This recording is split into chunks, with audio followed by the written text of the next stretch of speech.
그런 이슈가 있을 때마다 뭐 자산 축소, 그러니까 뭐 연준의 뭐 밸런스시트 뭐 축소하는 것부터 해가지고 여러 가지 지금 이슈가 많이 남아 있거든요. 뭐 악재라고 할 수 있는 그런 이슈가 많이 남아 있는데 여태까지 그 아마 구글에다가 그 reasons to sell이라고 치면은 이 여태까지 그 주가가 떨어질 수밖에 없던 그런 악재가 굉장히 많이 나와 있습니다. 뭐 전쟁은 뭐 여러 번 있고요. 그래서 계속 있는데 그럼에도 불구하고 일단 장기적으로 보면은 계속 우상향을 하거든요. 근데 이제 보통 그 세계 2차 대전, 세계 2차 그 월월 2 기준으로 봤을 때 지금까지 한 낙폭을 한 그런 횟수만 본다면 한 26번이 있었습니다. 네. 근데 그 26번 중에서의 그 평균 하락률이 한 13.3%인가 됐었어요. 네. S&P 500 기준으로요. 그래서 아무리 폭락을 많이 해도 평균적으로는 13.3% 정도가 이제 폭락의 그 평균이다라고 볼 수 있는 것이고요. 네. 근데 평균이 아니라 정말 심하게 떨어질 때는 한 20%까지. 그래서 여태까지 월월 2 이후로 지금까지 26번의 그 폭락이 있었는데 평균은 13%고 많이 떨어지면 한 20% 정도였습니다. 그러다 보니까 뭐 악재가 있다 한들 S&P 500이 13% 정도 떨어지면은 그때가 좀 떨어졌구나라고 볼 수 있는 것이고 20% 가까이 떨어지면은 이건 정말 많이 떨어졌구나라고 볼 수 있는 것이죠. 그럼 이제 그때는 좀 이제 평소에 이제 좀 봐왔던 그런 기업들, 좋은 기업들 위주로 해서 좀 이렇게 좀 줍줍을 하면은 그게 훨씬 더 좋은 대응이지 않을까 생각합니다. 그러니까 거시 변수 하나하나를 보는 것도 뭐 볼 수는 있겠지만 네. 결국은 그 지수 자체를 그냥 봐서 네. 13.3에서 20% 사이 이렇게 보면 된다. 네, 왜냐면은 여태까지 심플하네요. 그 reasons to sell 보시면은 그 그림으로 이렇게 치면 나옵니다. reasons to sell 보시면 그 수십 가지는 모르지만 수십 가지의 그런 악재들이 나와 있습니다. 이렇게 그래프로 나와 있는데 이때는 뭐 때문에 떨어졌고 이때는 뭐 때문에 이게 엄청 많거든요. 그게. 그렇구나. 근데 결국 그런 이제 하나의 악재일 뿐이고 그런 흐름 속에서 봤을 때는 이제 저희들은 오히려 대응을 해야 되는 입장이니까 몇 프로 떨어졌을 때 조금 더 이제 봐야 된다. 어차피 주식을 사야 되는 어차피 이제 주식을 사서 팔아야 되는 게 이제 투자자들의 이제 목적이니까요. 또 뭐 당연히 이제 Fear and Greed Index도 참고할 수도 있고요. 또는 뭐 S&P 500의 그 PEG 지수가 1 이하면은 정말 저평가입니다. 그때는 PEG가 1 이하일 때 S&P 500 전체 기준으로 봤을 때요. 그럴 때 사면은 아마 조금 더 바닥을 찰 수 있지 않을까라고 봅니다. 네, 너무 심플하신 것 같습니다. 네, 또 그 머릿말에 보니까요 책에서 네. 되게 눈에 들어오는 구절이 있는데 이제 이거는 이제 거시 변수가 아니라 차트. 네. 그래서 제가 한번 읽어보겠습니다. 예. 남들보다 조금 더 차트에 친숙했기에 차트를 통한 주식 투자를 시도했다. 네. 그렇게 밤마다 각종 그래프를 뒤지며 차트가 좋은 기업을 찾아다녔다. 하지만 차트가 좋은 기업은 이내 차트가 나빠지면 그만이었다. 차트 분석을 통한 투자는 리스크를 줄여주었지만 큰 돈을 벌 수 있는 기회를 주지 않았다. 정말일까요? 네, 제가 이제 그 단타했을 때의 수익이 있고 장기 투자를 했을 때 수익률을 비교해 보니까 확연히 다르더라고요. 그러니까 수익률뿐만이 아니라 실제로 벌어들인 그 수익 자체를 봤을 때도 이게 뭐 샀다 팔았다 했을 때는 그때 그날은 좋지만 물려가지고 또 그걸 손절을 했을 때가 상쇄되면서 좀 안 좋았습니다. 그러다 보니까 그리고 또 차트라는 부분이 이게 정말 딱 좋은 차트니까 내가 들어가야지 하는데 그 차트에 이게 갑자기 이렇게 어떤 특정한 악재로 인해서 떨어지면은 흐름이 확 바뀌어 버리거든요. 그러다 보니까 이제 거기서부터는 이제 물리는 거고 그 근거가 이제 만약에 차트 하나였다 하면 이제 버티기가 되게 힘든 거죠. 그래서 만약 차트 이외에도 차트가 안 중요하다는 건 아닌데 차트도 중요하고 뭐 여러 가지 아까 제가 말씀드린 뭐 외적 변수라던가 그다음에 내적 뭐 기업의 펀더멘탈 거기다가 이제 그 기업의 밸류에이션 이런 부분을 전부 다 봤으면은 차트가 떨어진다고 해도 뭐 차트를 보고 뭐 저항선에 좀 닿았을 때 분할 매수로 하고 또 RSI가 또 30 아래면은 또 분할 매수로 하고 뭐 이렇게 좀 대응을 할 수 있는데 그 차트만 보면은 이게 어떻게 될지 모르는 거죠. 네, 마치 뭐 셀트리온이나 헬스케어 이쪽으로 보시면은 되게 많이 떨어지긴 했거든요. 근데 이게 참 어려운 거죠. 그렇게 보면. 그러니까 차트 분석만으로는 이게 너무 이게 그 주가의 흐름을 예측한다는 거는 너무 어려운 것 같아요. 너무 변수가 많고 특이사항도 많고. 그리고 또 버티기도 힘든 것 같고요. 그러니까 올라가면 좋은데 이게 차트를 보고 넣어서 이제 올라가면은 좋은데 이게 떨어져 버리면은 또 이제 망가지기도 하고 또 예를 들어서 또 차트적으로 봤을 때 이제 뭐 골든 크로스 해가지고 이렇게 뭐 1, 데드 2, 3, 크로스도 4 있고. 그쵸. 한 5번 연속으로 올랐다 하면은 이제 좀 팔아야 될 것 같은 그런 느낌도 들거든요.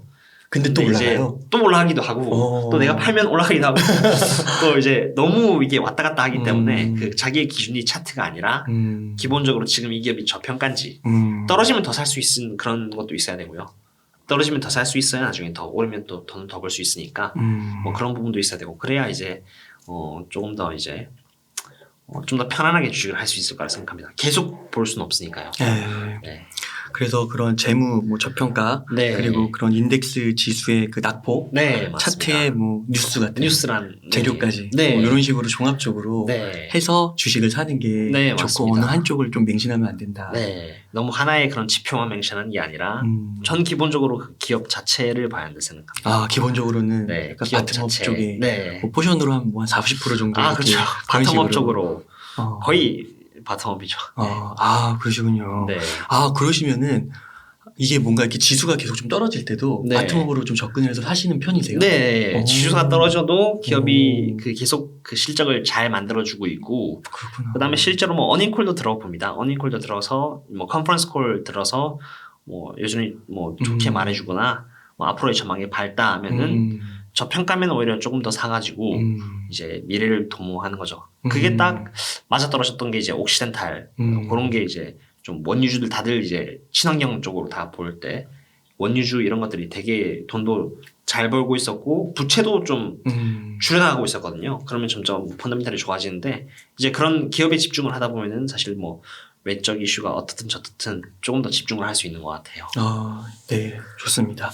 그러면은 네. 그 도끼님 만약에요, 네. 뭐 제가 한 5천만 원 정도 네. 이렇게 목돈이 있는 거예요. 그래서 네. 지금 이제 만약 주식을 산다고 했을 때 예. 아까 이제 좀 말씀해주신 근데 그거는 또 좀 반도체 쪽이니까 네. 사실 포트폴리오는 이게 네. 섹터별로 좀 나눠야 되잖아요. 네, 맞습니다. 그러면은 뭐 한 3종목으로 줄인다고 하면 저라면은 네.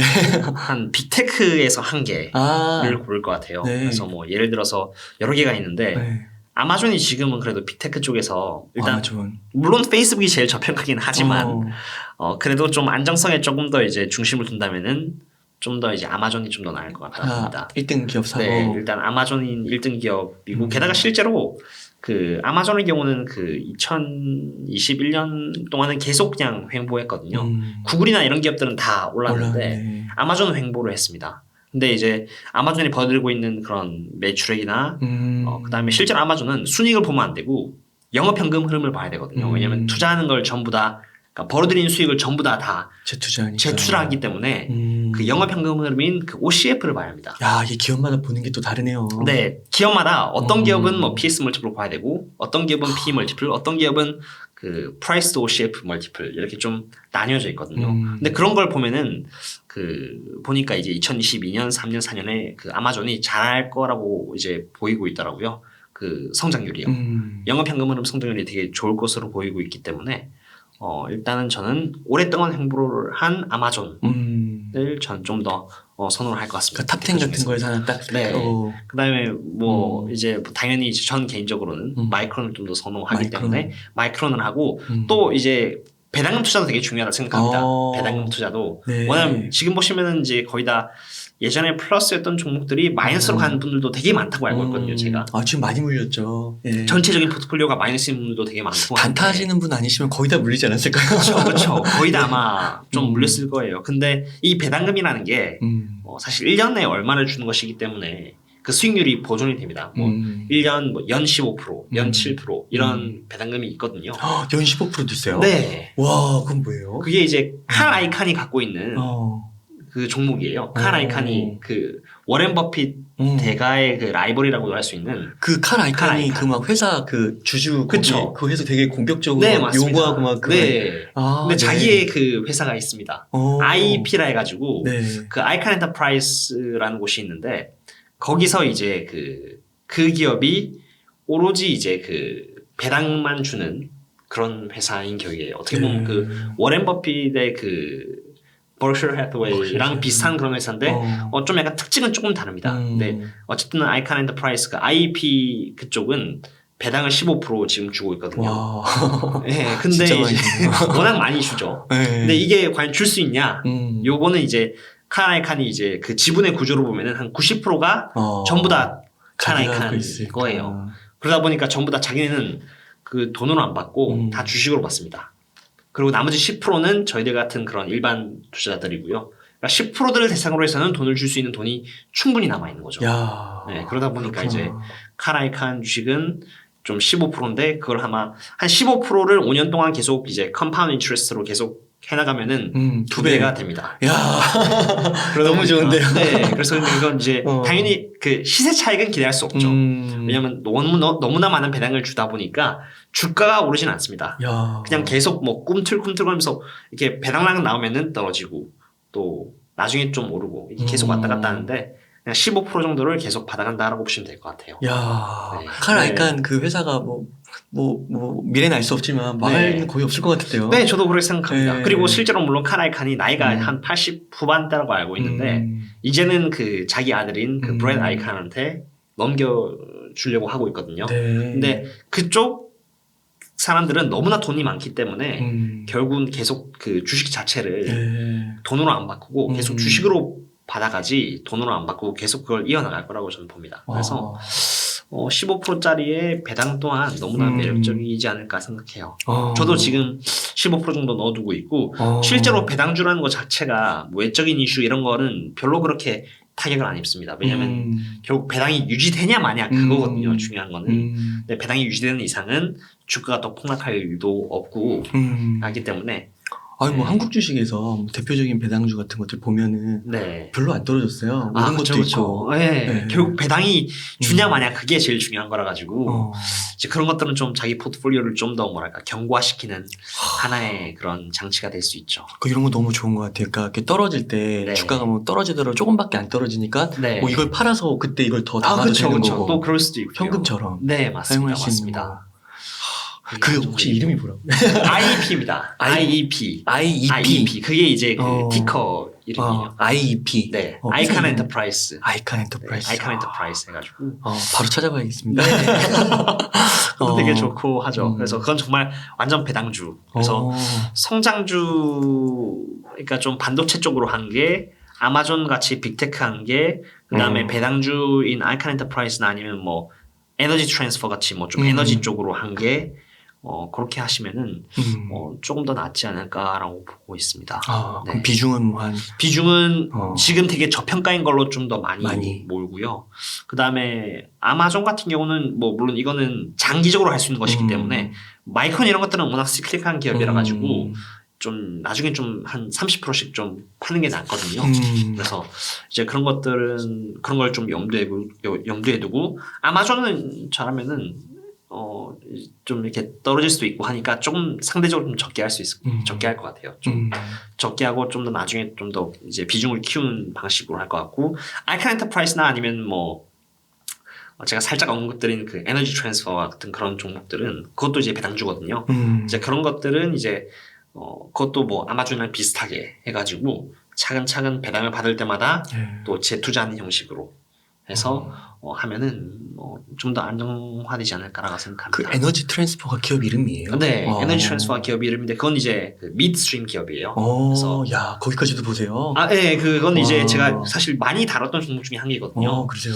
그래서 지금은 조금 오르긴 했는데 업스트림은 그 석유를 많이 뽑아내는 그런 기업인데 미드스트림은 수송하는 기업이거든요. 근데 그러다 보니까 지금 이제 막 그 페르미안 분지 쪽에서 다들 원유를 뽑아내고 있는데 네. 생산량이 높아지면은 이제 수송량이 높아지니까 저평가이면서도 미래 수송량이 높아지고 배당이 7% 줍니다. 그게 그러다 보니까 네. 7%인데 나중에 12%도 올린다고 했거든요. 네. 그러다 보니까 아직은 올라갈 수 있는 그런 체력이 많이 남아 있어가지고 이제 그쪽으로도 보고 있고 그래서 배당, 성장주, 빅테크 쪽으로도 봐도 될 것 같습니다. 야, 이 책 사서 읽어야 될 것 같아요. 근데 어떻게 이렇게까지 와 대단하신 것 같습니다. 아닙니다. 주식을 진짜 사랑하시는 것 같아요. 네, 공부하시는 거 너무 좋아하고.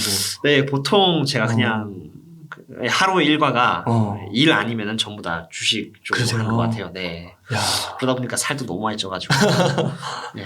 그러니까 이걸 공부하시는 것 자체가 즐거우신 거잖아요. 네. 와, 저는 그 미국 주식의 거기는 크긴 하지만 절대적인 규모는 네. 중소형주까지 이렇게 보기는 너무 좀 힘든 것 같은데. 한국도 중소형주 보기 너무 힘들 것 같은데. 그렇죠. 한국도. 근데 중소형주 중에서도 좀 탄탄한 그런 기업들이 있어요. 좀 생각보다 좀 약간 그 시가총액은 좀 낮긴 하지만 그 과거 오래 전부터 존재를 해왔고 그 다음에 그 꾸준히 그 매출액이랑 그런 펀더멘털이 확립되어 있고 저평가고 이런 기업들은 좀 좋은 기업이라 생각합니다. 진짜 이 영상 시청하시는 분이 뭐 책값 얼마 안 되잖아요. 사실. 네. 뭐 비싸다고 하실 수 있는 분도 있는데 네. 책을 사가지고 이렇게 분석해 놓으신 거 보면서 이렇게 해야 진짜 주식 공부고 네. 투자를 했을 때 확신 있게 어떠한 상황 속에서도 끌고 가고 결국 네. 돈을 번다. 네. 지금 되게 2020년 코로나 이후에 네. 사실 그때 들어오신 분들은 이런 장을 맞이해 본 적이 없잖아요. 그렇죠. 그러니까 되게 힘드신 분들이 있는데 그래서 되게 혼란스러워 하시는 분들도 있고. 그렇죠. 특히나 중소형주 많이 투자하셨더라고요. 뭐 퀀텀스케이프라던가 아니면 뭐 그 드론주라던가 또는 뭐 수소 쪽이라던가 이제 그런 기업들은 그 상장한 지가 얼마 안 됐고 사실 매출액도 버진 없는 거지. 이런 것도 펀더멘털이 되게 약합니다. 매출액이 뭐 왔다 갔다 하고 그 다음에 그로스 마진율도 마이너스인 기업들도 많고요. 그렇기 때문에 그런 기업들은 단타로만 접근하는 게 맞겠죠. 네. 꼭 그런 부분을 체크해야 한다 생각합니다. 네, 그런 것들을 좀 공부하시는 데 또 서학개미 분들 굉장히 많으시고 네. 꼭 한번 책 한번 읽어보시면 너무 좋겠네요. 예, 좀 시간이 많이 지났는데 도끼님 네. 좀 이거 여쭙지 않을 수가 없어서 네. 혹시 암호화폐 투자도 하시나요? 근데 제가 암호화폐는 제가 안 하고 있습니다. 안 하세요? 왜냐면 이제 그 암호화폐는 제가 알 수가 없어가지고 제가 아직 뭐 많이 공부도 안 해봤을 뿐더러 제가 바라보는 그 암호화폐는 이제 뭐 이슈라던가 또는 모멘텀 그리고 이제 차트 수요와 공급 요거에 따라서 많이 결정된다고 보고 있어가지고 약간 트레이딩 개념으로. 트레이딩 쪽이기도 하고 해서 제가 거기에 대한 이제 제가 마음 편하게 못 하겠더라고요. 또 이게 하루 종일 하니까 쉴 수가 없을 것 같아요. 그래서 제가 암호화폐 쪽은 제가 투자를 안 하고 있습니다. 그러면 암호화폐 자체에 대해서 어떻게 생각하세요? 포트폴리오 차원에서 소액 가져가는 거. 소액 가져가는 거요. 물론 이제 뭐 비트코인이라던가 이더리움이라던가 이렇게 미래의 그런 가능성을 보고 소액은 넣을 수 있겠는데 저는 이제 아무래도 제가 좀 더 잘 아는 거를 투자하는 걸 좋아하기 때문에 이제 그쪽보다는 조금 더 이제 저평가된 기업들을 위주로 해서 이미 많은데 뭐 이미 분석할 수 있고 이미 그 좋은 기업들이 많기 때문에 거기까지는 제가 또 확장을 안 시키려고 하고 있습니다. 뭐 굳이 그런데 넣냐? 여기도 고기들이 많은데 여기도 이미 충분해가지고 저는 못할 것 같더라고요. 또 하루 종일 봐야 되니까 너무 힘들기도 하고요. 그러니까 이게 자신을 잘 알고 자신이 또 얼마나 그 지식을 갖고 있는지가 참 중요한 것 같습니다. 정말 그게 제일 핵심인 것 같아요. 결국 투자할 때 그 근거가 많으면 많을수록 장기 투자를 할 수 있는 것이고 그게 적으면은 이제 금방 손절을 하거나 뭐 손해를 보거나 그렇게 되는 것이죠. 이런 게 있는 것 같아요. 그러니까 그 거시경제를 사람들이 되게 중요하게 보더라고요. 의외로. 근데 저는 개인적으로 이제 거시경제보다는 오히려 그 기업에다가 그 포커스를 두고 하는 게 좀 더 편하지 않을까 생각합니다. 왜냐면 거시경제라는 것이 그 되게 그 너무나 많은 자료들을 필요로 하거든요. 뭐 최근에 뭐 일드 커브가 뭐 이렇게 바뀌었다라는 부분도 있고 한데 그 보면은 뭐 기업의 그 뭐라 하나요? 그 일드 커브도 있고 뭐 그다음에 그 컨슈머 컨피던스라 가지고 소비자의 그런 이제 그 자신감을 보여주는 그런 심리 그런 것도 있고요. 그다음에 뭐 당연히 CPI랑 콜 CPI도 있고 물가지수. 거기다가 하우싱 스타트 해 가지고 집이 많이 만들어지는 그런 지수도 있고요. 그다음에 발틱 지수도 해가지고 얼마나 많은 그 물동량이 그 바다로 하여금 지나가는가 그런 지수도 있고 너무나 지수가 많습니다. 그러다 보니까 그런 것들을 하나하나 보고 다 그걸 다 그 퍼즐을 짜맞춰가지고 하기에는 그리고 또 그게 뭐가 터져버리면은 또 끝나는 거지. 아무 소용없는 거지. 참 다 또 허물어지고 하다 보니까 저는 이제 그쪽보다는 차라리 좀 더 기업이 그거에 대비해서 얼마나 잘 해주고 있는가. 결국은 사실 그 2018년도 때 그 자산 축소를 했거든요. 연준 쪽에서 자산 축소를 하기로 했습니다. 2018년도 때 과거에도. 근데 그때 당시에도 2018년도에 자산 축소를 한다고 했을 때 왜냐면 저희 이번에 2022년 5월 달에 그 자산 축소를 하기로 했거든요. 연준 쪽에서. 근데 그 과거에 2018년도 때도 자산 축소를 했는데 2018년 때 자산 축소를 하면서 그때도 주가가 좀 약간 한 10% 정도 빠졌었거든요. 빠지다가 2018년 말에도 좀 빠지고 했는데, 그러니까 빠지다가 오르다가 또 약간 더 빠지다가 그런 식으로 하다가 2019년부터는 쭉 올라가가지고 2020년까지는 한 40% 올랐습니다. 근데 자산 축소가 2019년 말까지 진행이 됐거든요. 그러니까 자산 축소가 진행이 된다고 해서 이게 무조건 주가가 빠지는 게 아니라 어느 정도 빠지고 나는데 그럼에도 불구하고 기업들이 잘해주고 있으면은 올라간다는 것이죠. 그렇구나. 네, 그래서 이게 자산 축소가 끝날 때까지 기다려야 한다 이게 아니라 자산 축소가 가고 있는 와중에도 기업이 기업. 잘해주고 있으면은 비록 2018년 초부터 2018년 12월까지는 좀 약간 뭐 속이기도 하고 떨어지다가 또 오르다가 또 떨어지다가 그런 장이 있을 수 있겠지만 결국은 2019년 때는 40% 올라준 것처럼 결국 기업이 잘해주면은 인내심만 있으면은 올라간다라는 부분을 볼 수 있습니다. 그러니까 이게 그런 느낌이 드는 것 같습니다. 통계적으로 봤을 때는 뭐 네. 빈부격차가 커지고 네. 뭐 점점 살기 팍팍해진다고 하지만 또 잘 사는 분들은 또 잘 사잖아요. 네네네, 그렇죠. 더 자산이 늘어나는 분들도 네, 물론 많고요. 그렇게 많고요. 네. 그런 차원에서 기업 자체에 정말 그 기업 자체를 포커싱하면은 좋지 않을까라고 보고 있습니다. 네. 그러면 혹시 지금 네. 이제 탑다운을 좀 강조해 그러니까 다음 바텀업을 좀 네. 강조해 주셨는데 네. 그 이런 거는 좀 고려하시나요? 아까 보면은 이제 SK 하이닉스나 마이크론이나 이런 거는 반도체가 네. 앞으로 뭐 4차 산업혁명 시대에 네. 계속해서 그 산업 자체가 커질 것이다라고 보통 내다보잖아요. 네, 맞습니다. 근데 예를 들면은 뭐 돈은 잘 버는데 네. 뭐 금융주가 딱 거기에다가 제가 머릿속에 떠오르는데 네. 금융주 같은 경우는 돈은 되게 잘 버는데 네. 그 산업 자체가 막 확장성이 있고 성장성이 있다고 보기 좀 어려워서 그렇죠. 그걸 펀더멘털 투자로 좀 투자하기에는 또 좀 어려운 면이 있지 않을까 이런 생각이 드는데 그런 거 어떻게 생각하세요? 그런 것도 이제 좀 약간 반영이 되는 것 같아요. 이제 앞으로 이제 뭐 지금 현재 보여주고 있는 은행 같은 경우는 돈을 되게 많이 벌고 하는데 네.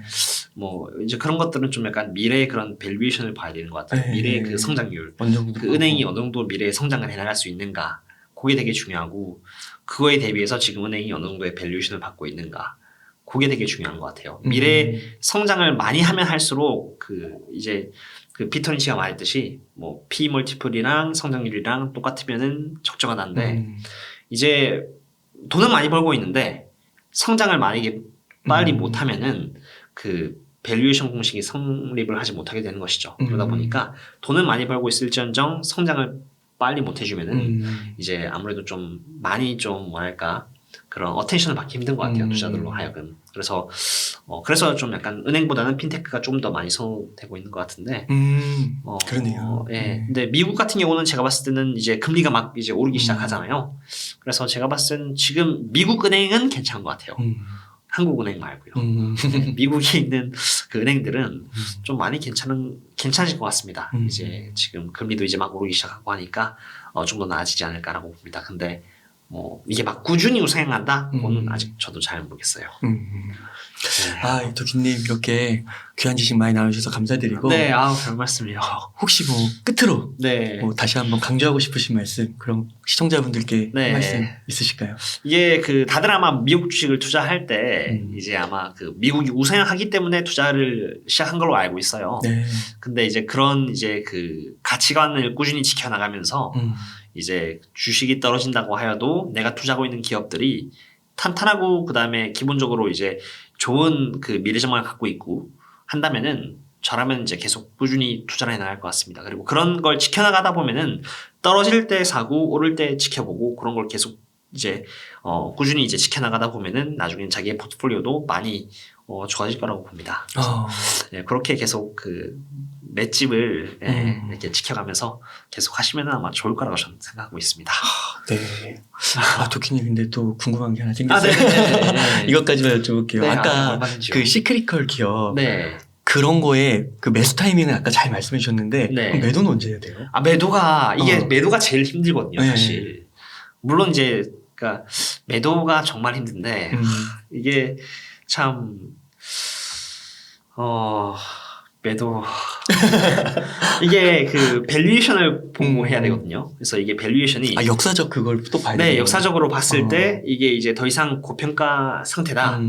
네, 만약에 내 수익률이 뭐 이제 한 100% 넘었고 역사적으로의 그런 흐름을 봤을 때 이제 역사적인 그런 기본적인 PE 멀티플 대비해서 지금의 PE 멀티플이 더 높다 하면은 일단 고평가라고도 볼 수 있는 것이고요. 그다음에 두 번째로 이제 뭐 반도체 같은 경우는 이제 더 이상 정말 그 평균 가격, 반도체 그 average selling price가 이제 정말 높아졌다. 높아졌고 이제 점차적으로 이제 기업들이 생산을 많이 하고 있다. 네. 이제 그런 신호가 올 때 그때 이제 약간씩 줄여나가는 게 맞다 생각합니다. 근데 다 팔 필요는 없고요. 뭐 30%씩 팔아가지고 너무나 싸게 샀으면은 저는 팔지 않거든요. 네. 옥시덴탈 같은 경우는 제가 70% 팔고 30% 그대로 놔두고 있습니다. 지금 이제 그것 또한 이제 130% 넘는 수익이 생겼는데 다 안 팔고요. 네. 그건 이제 70%만 팔고 30%는 갖고 있는 거죠. 이제 어떻게 될지 모르고 이제 막 그 유가가 이제 거의 한 그때 당시에 120달러를 넘었어요. 그러다 보니까 그때 당시에 또 이제 그 카나이칸이 또 그 옥시덴탈을 팔았습니다. 네, 워렌트 빼고요. 워렌트 빼고는 다 팔기도 했고 그러다 보니까 이제 이게 정말 좀 이제 좀 내가 원하는 수익률이기도 하고 그다음에 이제 좀 약간 그래도 제가 샀을 때에 비해서 좀 주가가 많이 오르기도 했고 그다음에 유가도 많이 올라졌고 그다음에 러시아와 우크라이나의 그런 분쟁으로 인해서 여러 가지 좋은 게 많이 생겼다. 옥시덴탈 그 원유 기업 자체적으로 봤을 때는요. 네. 그러다 보니까 이제 제가 좀 판 거죠. 그래서 이걸 그대로 반도체 그 적용을 해보면은 반도체도 마찬가지로 이제 나중에 환한기 때 그 average selling price가 기본적으로 평균 판매 가격이 많이 높아졌을 때 그리고 실제로 반도체가 많이 이제 그 생산이 되고 해가지고 이제 점차 그 이제 좀 약간 줄여나갈 것 같은 그런 이제 전망이 될 때 이제 그런 것들은 좀 약간 많이 봐야 되는 것 같아요. 지금 그 저기 자료 보시면요. 그 보시면 자료 보시면은 랜드 프라이스와 그다음에 DRAM 프라이스의 가격을 보실 수 있거든요. 네. 근데 그 가격을 보시면은 지금 적어도 아마 한 2022년에서 2023년까지도 아마 특히나 DRAM은 아직도 많이 쌀 겁니다. 예, 근데 그러네요. 예, 왜냐면 1 아래이기 때문에. 근데 그런 게 이제 올라가면은 에버리지 셀링 프라이스가 높아지면은 그때부터는 좀 약간 좀 천천히 매도를 해도 되지 않을까라고 저는 보고 있습니다. 네. 그러니까 도키님 말씀을 딱 듣다 보니까 이게 매도라는 게 그냥 뭐 퍼센트 얼마 올랐고 2배 되고 이렇게 파는 게 아니라 기업마다 다르네요. 네, 기업마다 좀 다릅니다. 또 그러니까 기업을 공부를 안 할 수가 없는 네, 거예요. 안 할 수가 없더라고요, 저도. 그러니까 그 디램의 가격, ASP 이런 거를 알고 있어야 이게 고점일 땐 팔아야 되는 거잖아요. 그리고 이제 역사적 PER도 다 다르니까 다 기업마다 다르니까요. 사람마다 다르고. 그러니까 이게 매도도 막 이렇게 일률적으로 와 많이 올랐다 이게 아니라 그 기업의 환경과 펀더멘탈이나 역사적이나 이런 거를 다 알아야 이제 지금 좀 팔까? 물론 틀릴 수도 있죠. 근데 판 다음에는 깨끗하게 그냥 이제 미련을 두지 말아야죠. 거기서 또 중요한 포인트가 다 팔면 안 되고 내가 틀렸을 수도 있으니까 네, 맞습니다. 또 분할 매도로. 네, 그렇죠. 그래서 30% 팔고 또 오르면 또 30% 팔고 그래서 한 나머지 최종적으로 한 30% 남겨두고 또 가만히 있습니다. 네. 매도에 대해서도 공부가 필요하다. 네, 그렇게 생각합니다. 네. 감사합니다. 별 말씀을요. 예. 도키님 그러면 오늘 한 인터뷰 한 요 정도에서 마무리가 될까요? 네. 또 너무 초대해 주셔서 감사드리고요. 또 이렇게 많이 말할 수 있는 기회를 주셔서 감사합니다. 아닙니다. 너무 감사드리고요. 그러면 제가 마지막 멘트하고 마치도록 하겠습니다. 이렇게 해서 도끼와 함께하는 미국 주식 어디에 투자할까의 저자이신 도끼님을 모시고 이야기를 나눠봤습니다. 긴 시간 동안 유익한 인사이트 많이 나눠주셔서 감사의 말씀 드립니다. 오늘 고생 많으셨습니다. 감사합니다.